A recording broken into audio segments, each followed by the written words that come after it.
We'll start with the identification tag on the side.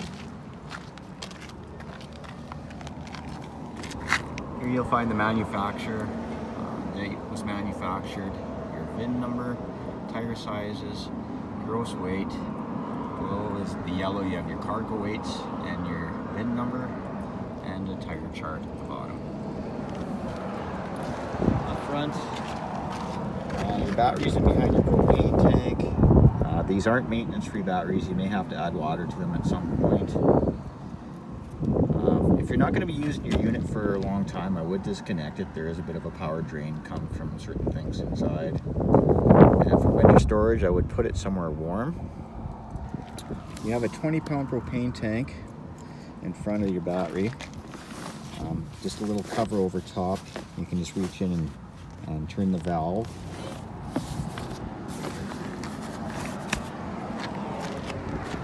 Bike rack up front, which can be taken off. Here, pull the cotter pin and it unscrews. Electric jack, on and off for the light, and up and down.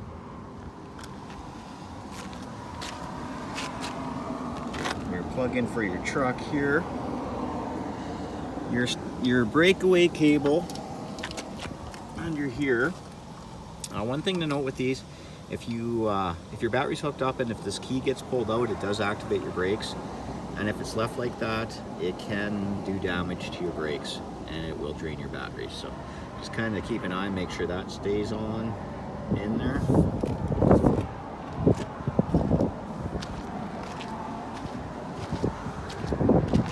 Your hot water heater, these are propane and 110 electric.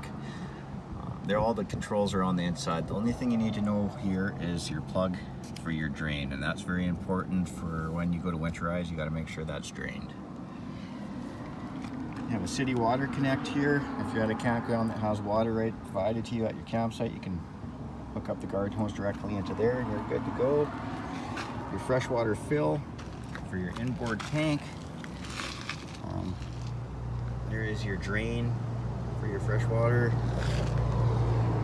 Your intake and exhaust for your furnace is there. Just remember, don't store anything in front of that, it gets really hot. In your slide here, these two vents are for your fridge. All the controls are on the inside, so there's no reason really to go in here. You'll notice there's this little tube coming out. That's for condensation. You got to make sure that stays sticking out because you don't want that running inside. You have a tank flush for your black tank. If you are going to be using this, make sure that your black tank valve is open when you're using it, or else it'll just fill up your tank and you'll end up with a big mess. And there's your sewer dump with your gray there and your black on this side over here.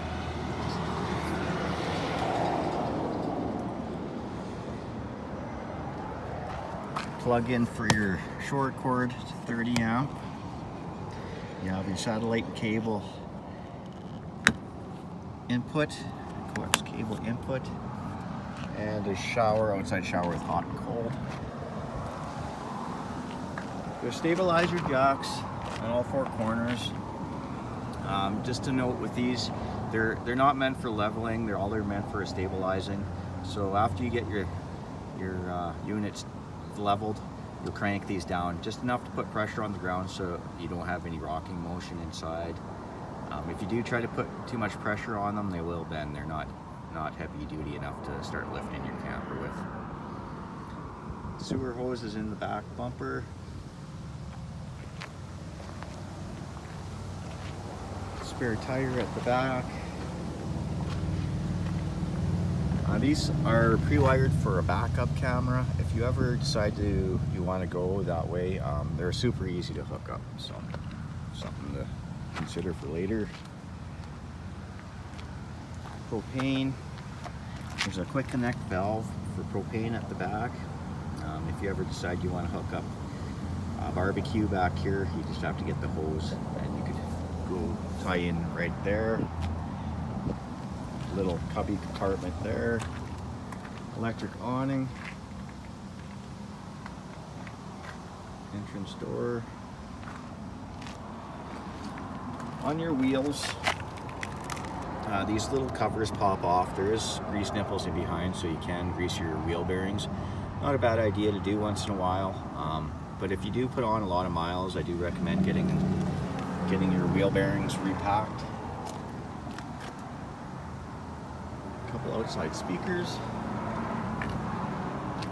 This is a mount for the outside TV. If you ever wanted to put a TV out here, there's a mount inside for that. 110 outlets here, and an output for cable satellite. So everything's there to put a TV there if you want. And then front cubby, you have your short cord. This crank here is for your electric jack. If you ever run out of power, you can manually crank your electric jack up and down. And this is the crank for your stabilizer jacks. And your electric jack, you'd have to pull your tire rack off, take this plug out, and then you can crank it manually there.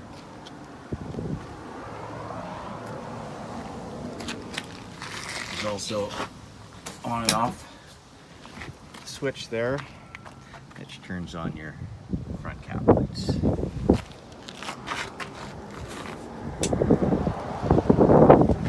I think that is it for outside. We will head inside.